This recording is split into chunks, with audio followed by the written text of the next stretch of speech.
We got a country I've never heard of before. We got East Timor. I know absolutely nothing about this country. All I know, I think, is in South Asia. But I could be wrong. But yeah, let's check this out. East Timor geography now. Imagine Portugal is having a family reunion. You got the Brazilians dominating the conversation. Angola and Mozambique are off in the corner. And Cape Verde is joking around with Sao Tome and Principe. Then some random Asian dude walks in wearing a scarf, holding a guitar, and chewing Is that East Timor? Welcome to the party, East Timor.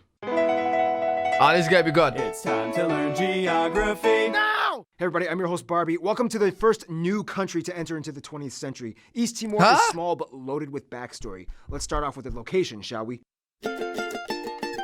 Does he mean like news in geography now video or news in like an actual new country? But just keep in mind the word Timor is derived from the Indo-Malay word for east. So when you say it that way, the country's name is actually East. However, if you really want to get into semantics, use the native Tetum name for East Timor, Timor Lorosae, which means the rising sun of the east. Okay, so first of all, East Timor is located in Southeast Asia, occupying the eastern portion of the largest and easternmost island in the Lesser Sunda Island. Oh my god. How close to Australia is it?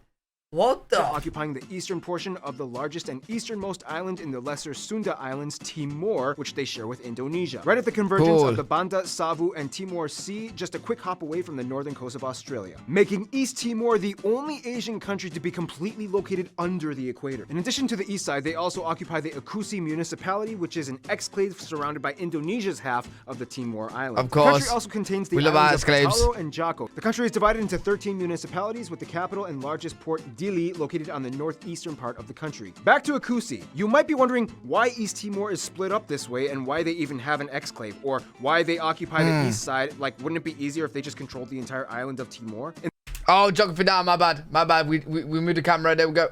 Beautiful. In the simplest way I can put it, Portugal came, but then the Dutch came, they drew lines, and the Dutch were like, bye, and then Indonesia came, and then Portugal was like, bye, and then things got real messed up for 2 decades until finally, yay, East Timor. Dili, the capital, is the hub of culture and commerce. About a fifth of the entire population lives in the city, and you can even see Atauro Island from the distance on cruise. Wow, that's sick. The country has 8 main commercial airports, mostly operating flights between Australia, Indonesia, and Singapore. And although Dili has a nice seaport, there are no international commercial cruises that dock anywhere in the country. Only freight vessels and private recreational boats are allowed in. As one of the only 2 predominantly Christian countries in Southeast Asia, the other one being the Philippines, cathedrals can be found. Wait, have we got mass population or we not got all over, and traditional Portuguese architecture, as well as the Cristo Rei, a statue of Jesus Christ on top of a hill on a peninsula overlooking the city, which, interestingly enough, was a gift by the former Indonesian president, whom was a Sunni Muslim. I guess that's okay to do in Indonesia. Granted, it was the 20th anniversary gift back when East Timor was still integrated with Indonesia, and it was an incredibly awkward gift. It was like,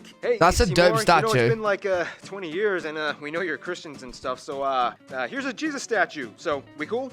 You do realize we hate being a part of you, right? Oh yeah, that thing. Well, I mean, you guys were like this close to being communists back in the 70s, and you know, we couldn't have that, so. Just 5 years ago. Do you remember what happened at the graveyard in Oh, Delhi? shit.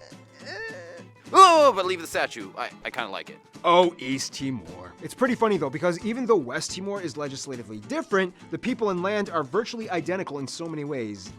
Kind of. Let's talk more about the land. You know what? This is what I like. The physical geography, especially when it comes to new countries, because I like seeing beaches, caves, and all that stuff. So, East Timor especially ones I've never seen before. Conflict, but an eternity of Southeast Asian tropical beauty. First of all, the country is predominantly mountainous, with the Ramlo mountain chain creeping across the spine of the island from the coasts to the border. The highest peak, Mount Tatamalau, located just south of Dili. Of course, located just a few degrees south of the equator, East Timor has a tropical, humid climate that allows an abundance of flora and fauna to flourish in broadleaf forests with a rich undergrowth of shrubs and grasses. Most heavily in the first conservation area, the Nino Conis Santana National Park, a great spot for tourists that includes a ton of beautiful hiking spots and the what the fuck? Wait, what are they? For tourists that includes a ton of beautiful hiking spots and the largest lake, this thing. There's also home to quite a few species of mammals and birds and reptiles, such as the Timor shrew, the yellow-crested cockatoo, the Timor green pigeon, particularly pythons, and the cuscus, not to be confused with couscous, although, to be honest, I really can't tell the difference. Just, wow, the similarities. Deforestation has been a huge problem in the past, though, to clear way for farms, and on top of that, the island... Yo, thank God I don't live in a country where there's snakes, man. Like, thank God, because anyhow, I walk through, like, let's say, I'm just walking, I'm just strolling, maybe I've gone camping, and boom, There's a massive, big-ass snake. Oh, my God. I'm going to have a heart attack. It's eating me alive. It's eating me It's alive. subject to earthquakes and cyclones and tsunamis. But thankfully, no volcanoes. Nope, that'll be in the next episode. Oh, Economically, that's interesting. East Timor is really kind of struggling. I mean, they rank pretty low on the GDP index, and they have a Normally with these countries, especially in like near the equator and stuff, and just anywhere that isn't the UK or kind of... I don't think there's many volcanoes in Europe, is there?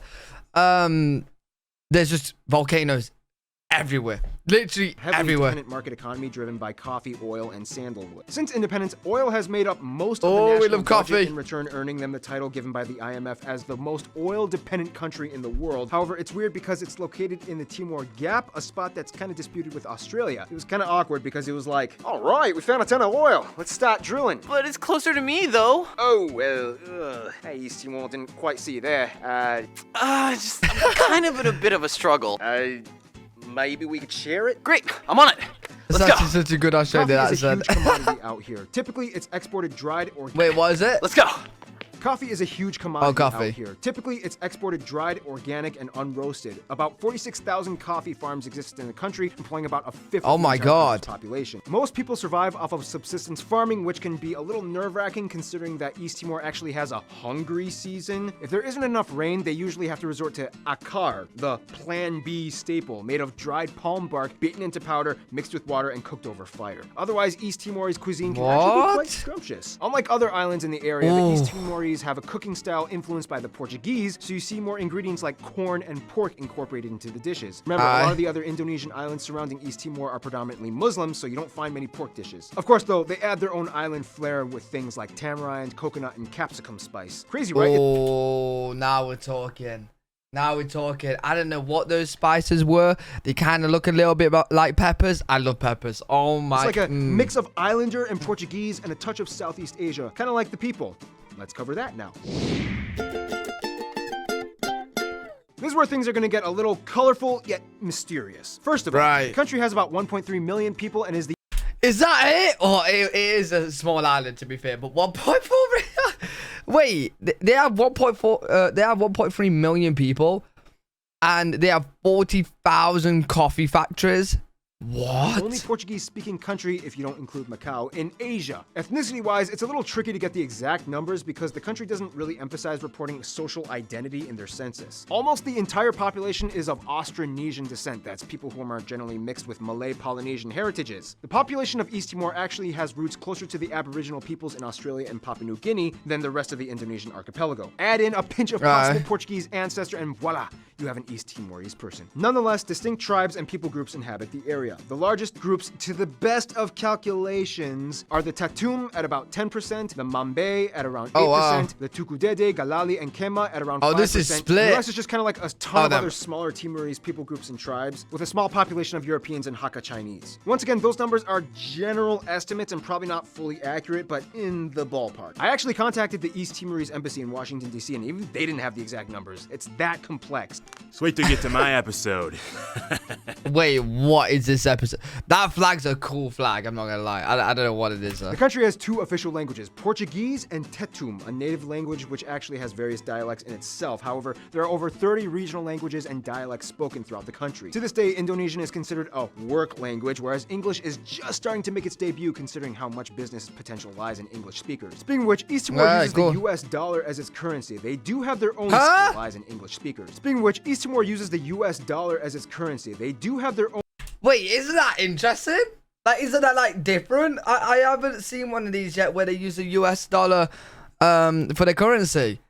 centavo coins. However, those coins are actually minted in Portugal. Culture-wise, East Timor is kind of like a vibrant blend of Islander, Portuguese, and Indo-Malay influences. You can see Islander rituals, clothing, dance, and handicrafts all over that are unique to the Timorese people. Okay, now this is where things are gonna get a little confusing. Let's talk a little bit about West Timor. West Timorese people have some similarities, yet there's a reason why they deliberately choose to stick with Indonesia. For one, just like East Timor, the entire East Nusa Tenggara province of Indonesia is predominantly Catholic. Unfortunately, though, this is kind of where the similarity Portuguese end. Although both are Catholic, West Timor speaks Indonesian and predominantly comes from the Uwab Meto speaking tribe that is actually quite different from the rest of the island peoples. This, in conjunction with a higher economic index, is partially the reason why West Timor never really decided to join East Timor in making a single Timor country. Money and language are powerful things. Nonetheless, the two sides of the island still find ways to cooperate as they do with other parts of the world. A transition. Do you know what? I can't stop. Like, I can't unsee this. This is looking like a face. This is looking like a Pokemon gas right here. We got this. We got the smoke, the ball head. We got the mouth right here, the eye. This is like the nose area, the chin. I can't unsee it. I can't see it. And then this right here is him like spitting some fireball or something. I can't see it. I literally can't. A transition. East Timor is kind of new to the game of self-sovereignty, but they definitely don't go at it alone. First of all, they get along with other Portuguese-speaking countries. Brazil, although far away, likes to follow up once every so often, and as a sister city to Dili, Macau is like the other Asian sibling that East Timor occasionally gets to see once a year. Despite the past drama, Indonesia still does good business with East Timor, and about 50% of all exports come from Indonesia. They've moved on, and they're kind of cool now. Their best friends, though, would have to be Portugal and, surprisingly, Mozambique. Portugal has always held ties with East Timor, even after they left in the 70s, and today, Portugal hosts quite a few Timorese citizens, likewise Portuguese in Timor. Mozambique is like the cool friend that they met when they were both colonies. As the closest African Lusophone country, they shared culture and ties for centuries. Many political leaders have actually lived in exile in Mozambique, including President Jose Ramos Horta and former Prime Minister Mari Alkatiri. In conclusion, East Timor, or Timor-Leste, or Timor-Leste, has held on fiercely to its Portuguese roots and is proof that sometimes culture in itself is enough to stand up and stand out. Stay tuned. Hell yeah. Ecuador. Oh, Ecuador would be a good one. But really good video. Enjoyed that one. East Timor is pretty cool. Didn't know it was that close to Australia. That's really cool to find out. But yeah, really good video. If you guys got any of these videos you want to recommend for me to watch, let them down in the comment section below. If you guys enjoyed, make sure you leave a thumbs up, subscribe, and I'll see you all in the next video.